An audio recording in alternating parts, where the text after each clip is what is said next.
د دې په پوښتنه باندې دغه نظم تاسو ته او خصوصا عرفان الله تاسو ته ډالۍ. وایي اته کلنه ماشومتوب دورانو بیا شوم زلمی د لیونتوب دورانو زه یې ګلاب په خپل باغچه کې کړم او پلار مې داخل په مدرسه کې کړم. په دغه وخت د 14 کاله ومه په زړه مې غم نه و خوشحاله ومه مالیار باغچه کې د ګلانو نه و په سر مې لاس د مشرانو نه و پلار مې دوبۍ کې مزدوري کوله او ما یې په روپو ښه په حاشي کوله.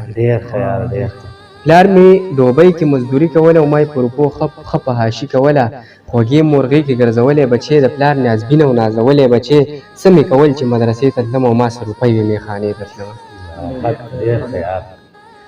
خوږې مرغۍ کې ګرځولې بچې د پلار نیازبینه او نازولې بچې څه مې کول چې مدرسې ته تلم او ما سره روپۍ وې میخانې ته تلمه. چې د غمونو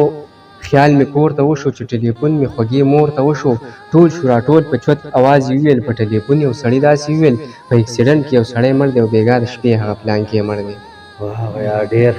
په ارمانونو مې سیلاب راغی په کور مې بې نیټې عذاب راغی مور مې د خپل سر نه ویښته وباسي او د خوږ دادا مې جنازه وباسي.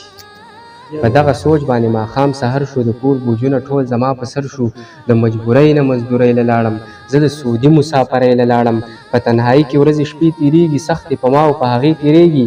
وخت مې په څه ځایږي اوس دغه سوچونه کوم د تېرې شوې زمانې ډېر ارمانونه کوم په ما تېر شوی ژوند که بیا چېرته په لاس راغی او د پلار د یوې روپۍ راته احساس راغی.